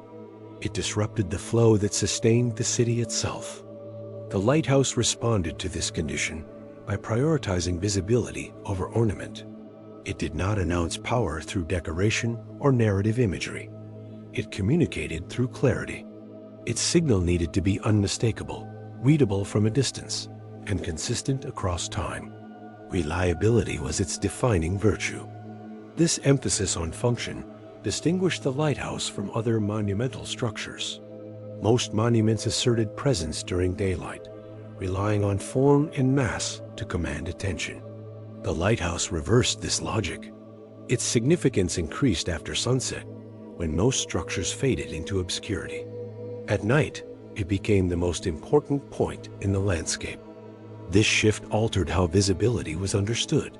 The lighthouse was not meant to be contemplated in stillness, but perceived while moving. Sailors did not stop to admire it. They aligned themselves with it. The structure existed within trajectories rather than views, becoming part of a navigational process rather than a visual endpoint. Its location reinforced this role. Built on Pharos, the lighthouse occupied a threshold between land and sea. It was neither fully urban nor fully maritime. This liminal position allowed it to mediate between two worlds, translating the city into a signal visible from open water. From a distance, the lighthouse registered as a fixed reference point. As ships approached, its presence sharpened, offering confirmation rather than surprise. The experience was gradual, unfolding over time rather than delivering immediate impact. This gradual clarity was essential. It reduced anxiety by replacing uncertainty with expectation. Scale played a crucial role in achieving this effect. The lighthouse needed to be large enough to be distinguished from surrounding features, yet coherent enough to remain readable. Height was not pursued for its own sake. It was a means to extend visibility, ensuring that the signal could perform its function effectively. Importantly, scale here was relational rather than absolute. The lighthouse was large in relation to the sea, to ships, and to the horizon.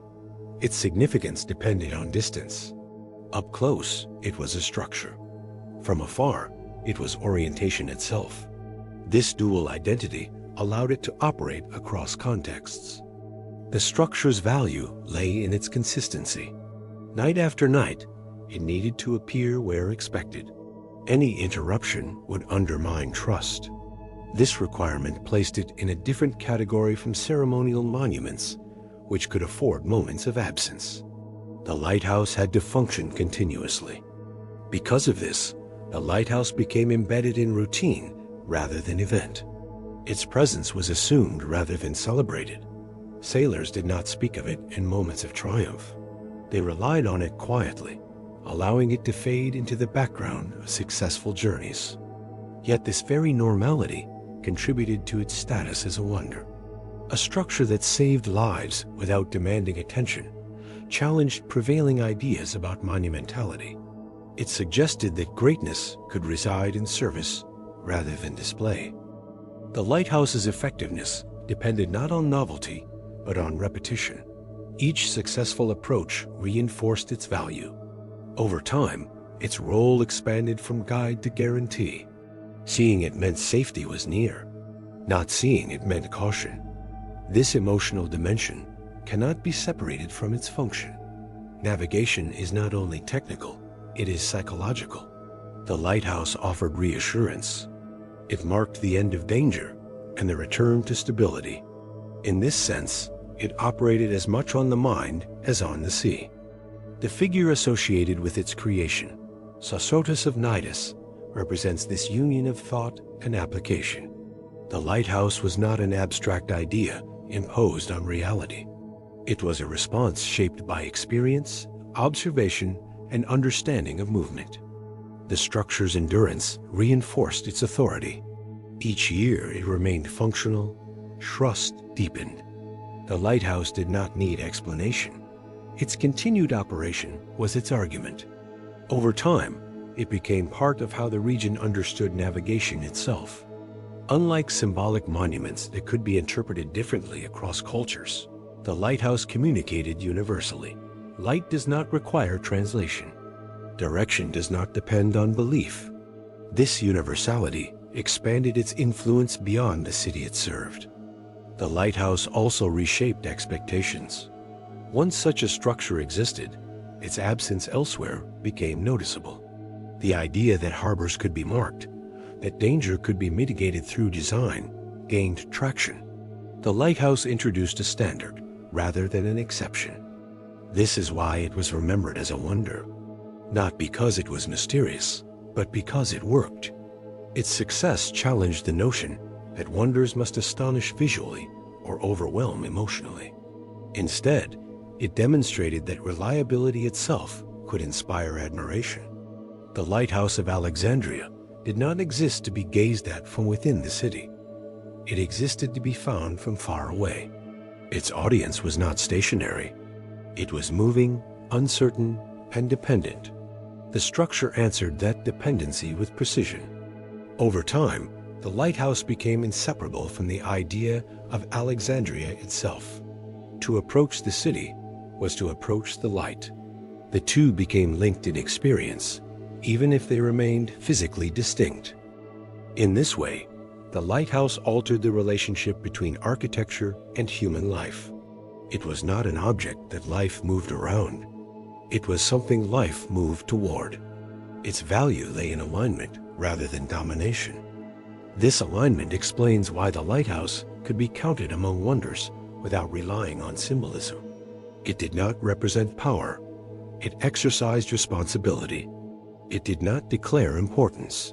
It fulfilled it.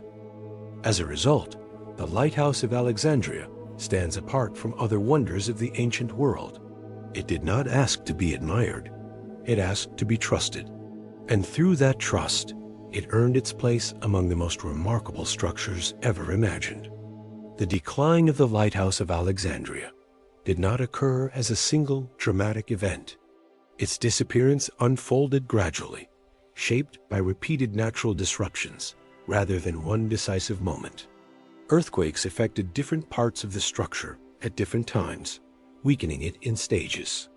This slow process makes its end difficult to summarize, resisting the simplicity of a single collapse narrative. As damage accumulated, the lighthouse did not immediately lose its role.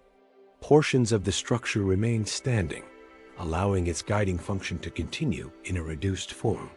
The signal became less commanding, but not irrelevant. For a time, usefulness survived grandeur. Even diminished, the structure still fulfilled the expectation placed upon it. This period of partial survival complicates how the lighthouse is remembered. It existed neither fully intact nor fully absent. Its form changed while its purpose endured. The structure adapted, continuing to serve even as its original profile diminished. Memory preserved this phase as one of persistence rather than failure.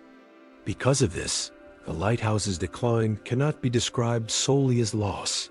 It was also a transformation. Function outlasted form, and reliability mattered more than appearance. The lighthouse became quieter, but not useless. Its value shifted from prominence to dependability.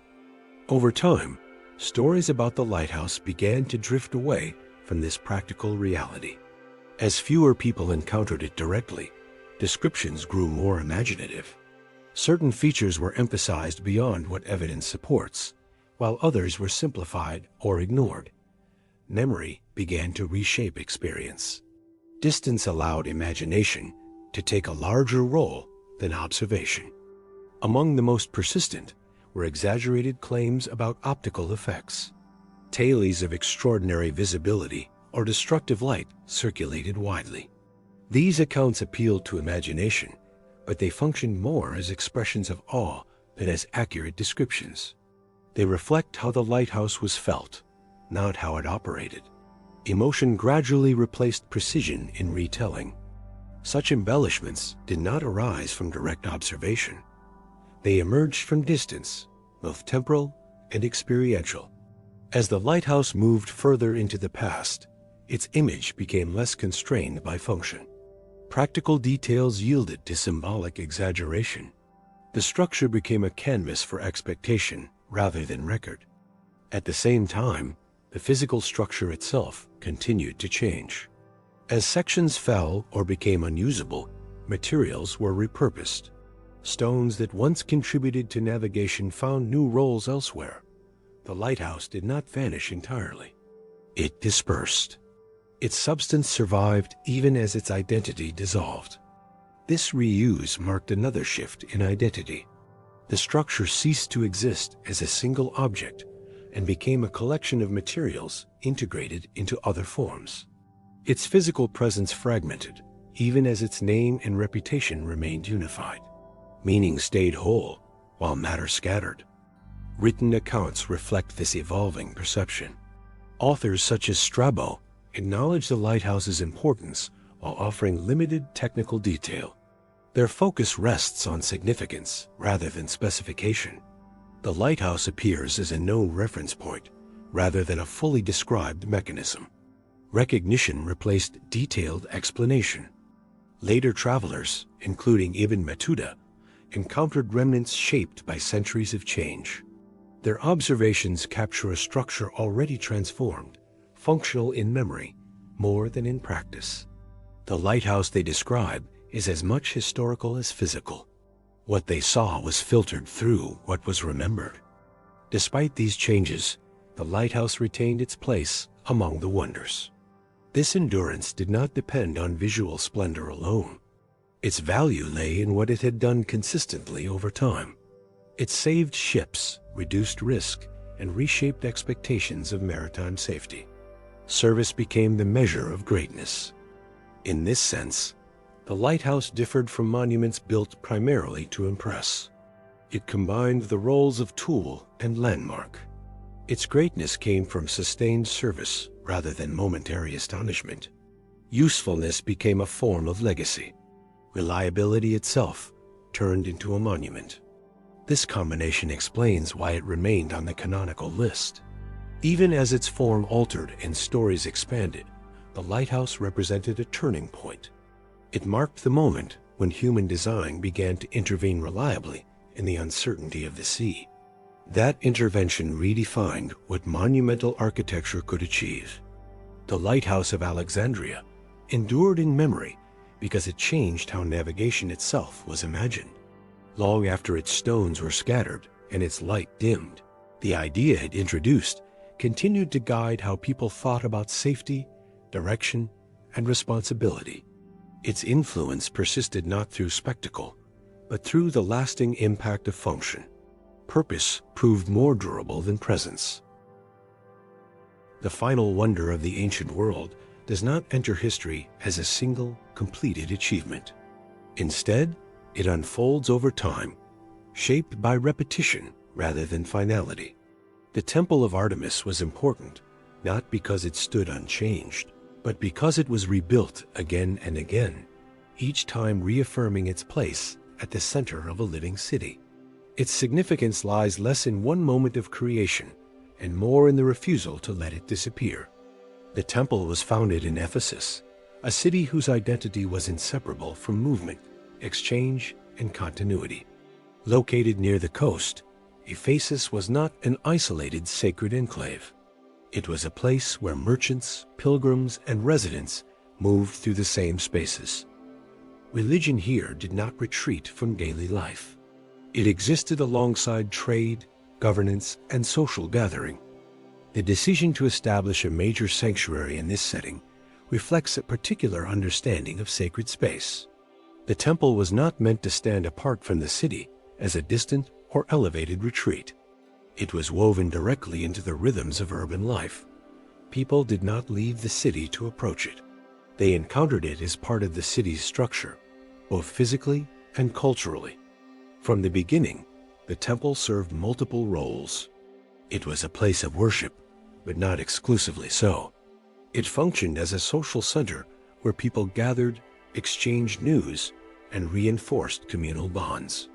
It also played an economic role, connected to wealth, offerings, and the circulation of resources. These functions did not compete. They reinforced one another. This blending of roles is essential to understanding why the temple mattered so deeply. Sacred meaning was not isolated from practical life. Instead, it was amplified by it. The presence of the temple shaped how the city understood itself, and the city's vitality, in turn, sustained the temple's relevance. At the heart of this relationship stood Artemis, whose identity in Ephesus differed significantly from more familiar portrayals. Here, Artemis was not primarily defined as a huntress moving through wilderness. She was understood as a figure of fertility, protection, and continuity.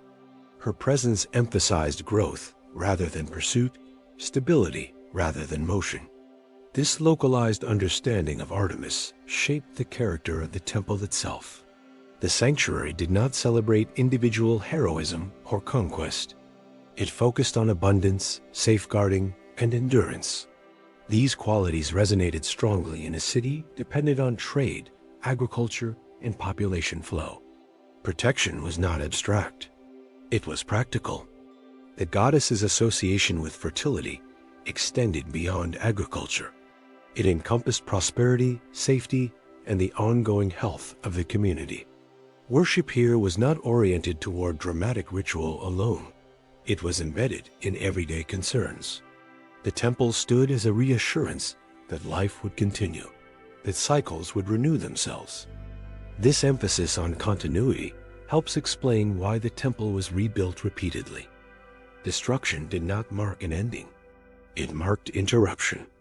Each rebuilding represented a decision to restore balance rather than accept loss. The act of rebuilding became a statement in itself, reaffirming the relationship between city, deity, and place. Unlike monuments intended to commemorate a single event, the Temple of Artemis absorbed history rather than freezing it. Each iteration carried memory forward, layering past and present into a single ongoing project. The temple was never simply finished. It was always becoming. This process created a sense of permanence that did not depend on material continuity. Even when the structure was damaged or destroyed, its presence remained conceptually intact. The idea of the temple persisted, guiding action long before stone returned to its place. The relationship between the temple and the city deepened through this repetition. Rebuilding required collective effort, coordination, and shared intention. It reinforced civic identity. To rebuild the temple was to rebuild the city's sense of itself. Because of this, the temple came to symbolize Ephesus as much as the city symbolized the temple. The two became inseparable in imagination. To speak of one was to invoke the other. This mutual reinforcement elevated both beyond their physical boundaries. Identity flowed in both directions rather than settling on a single landmark. Scale played a significant role in this effect, though not in isolation. The temple impressed not through height alone, but through breadth and openness. It accommodated gatherings rather than overwhelming them. The sense of space was communal rather than hierarchical. Grandeur here emerged from inclusion rather than dominance. Experiencing the temple was not a solitary act. It unfolded in crowds, during festivals, markets, and ceremonies. Grandeur here was not quiet or remote. It was collective.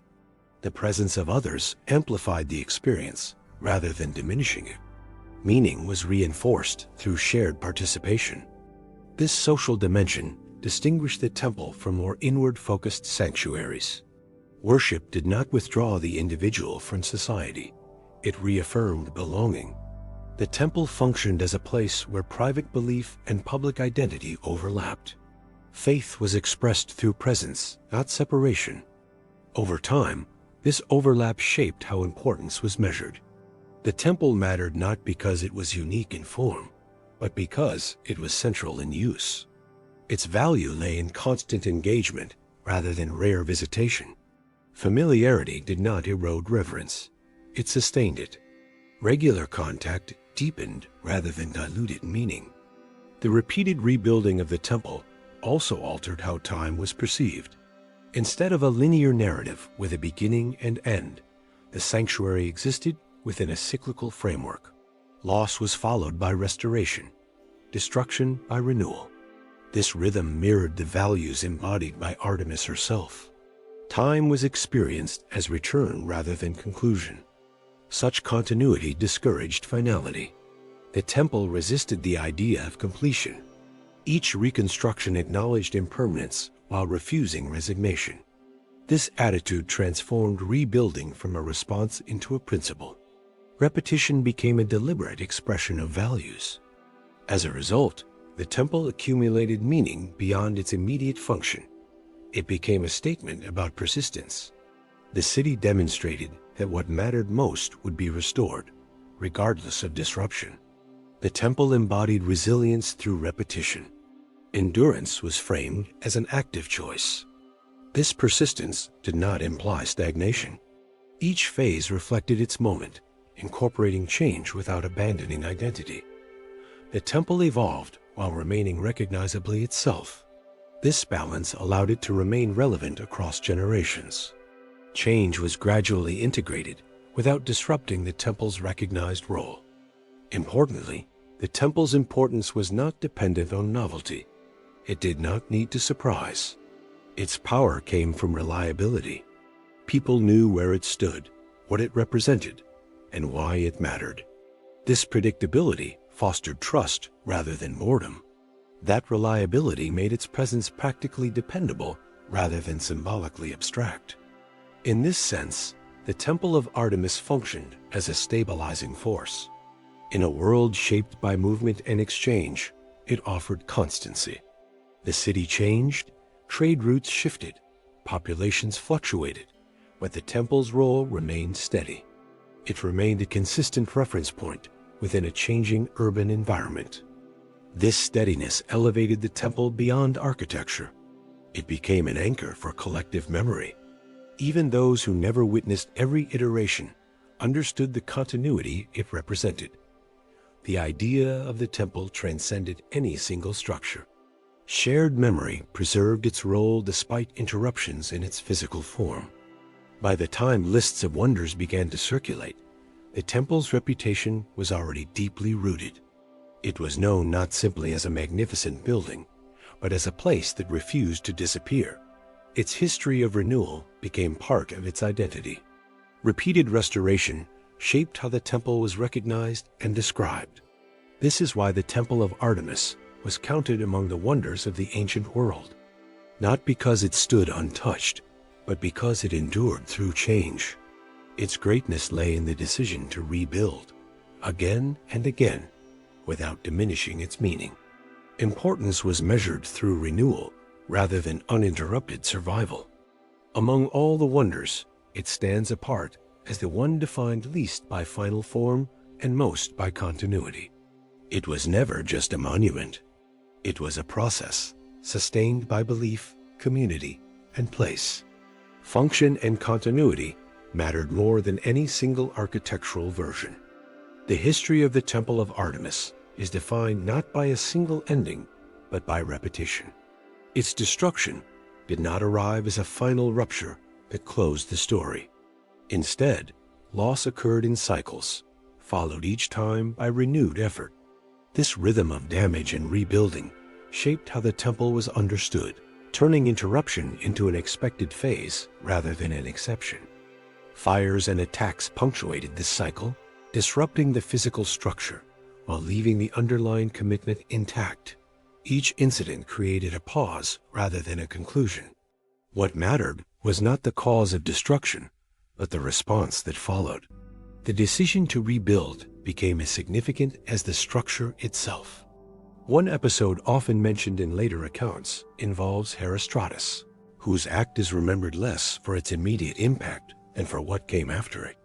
The destruction did not succeed in erasing the temple's importance. Instead, it triggered another phase of reconstruction, reinforcing the idea that the sanctuary could be damaged but not abandoned. With each rebuilding, the temple grew more elaborate. Expansion became a way of asserting resilience, but it also introduced tension. As the structure accumulated scale and ornament, its original balance between function and presence began to shift. Grandeur increasingly competed with purpose. Over time, this growth risked overshadowing the temple's everyday role. The sanctuary remained active, but attention gradually moved toward its appearance rather than its use. The building began to function as a spectacle as much as a place of worship. Visibility started to outweigh accessibility. As meaning evolved, the temple's position within the city also shifted. It remained prominent, yet its role as a living center weakened. The sanctuary continued to exist, but the network of daily activities that once revolved around it thinned. Centrality gave way to representation. Despite this transformation, the temple did not lose its status. Writers such as Pliny the Elder continued to reference it as a point of comparison, emphasizing reputation over current function. The temple endured in description even as its practical role fluctuated. This endurance explains why the Temple of Artemis remained on lists of wonders. Its significance was no longer tied solely to physical condition or active use. Instead, it was anchored in continuity. The refusal to let the temple disappear became part of what defined it. In this sense, the temple came to be understood as a never-finished wonder, not because it was perpetually incomplete, but because it was perpetually renewed. Its story was not about preservation without change, but about persistence through change. The temple remained remarkable because it was never truly allowed to end. The ancient wonders were never meant to be experienced all at once. They belonged to different places, different moments, and different needs. What connects them is not similarity, but intention. Each one answered a specific question its world was asking, using the limits, materials, and understanding available at the time. Some of these structures survived only briefly, others endured in fragments, and a few disappeared almost entirely. Yet loss did not remove them from memory. In many cases, absence strengthened their presence. What could no longer be seen had to be imagined, and imagination allowed their scale to grow beyond what stone alone could support. Together, the seven wonders form a map of human priorities rather than architectural achievement alone. They speak of protection, devotion, guidance, remembrance, and continuity. None of them exist in isolation. Each reflects a society trying to make sense of uncertainty, whether through monument, symbol, or repeated rebuilding. Seen this way, the wonders are less about perfection and more about persistence. They show how humans responded to risk, change, and limitation by shaping their surroundings in ways that felt meaningful at the time. None of these structures promised permanence in the modern sense. What they offered instead was continuity, something stable enough to be remembered, repeated, or rebuilt. Their value was not measured by how long they lasted unchanged, but by how long their purpose remained understandable to those who came after. As night moves forward, these places no longer need to remain sharply defined in the mind. They can loosen into quiet impressions, fragments of scale, effort, and intention drifting gently in the background. There is no need to hold on to names, locations, or precise details. It is enough to sense that they existed, that people once walked toward them, relied on them for guidance, or gathered around them for meaning. That simple awareness can stay present without effort, gradually becoming less distinct as attention softens and rest takes its place.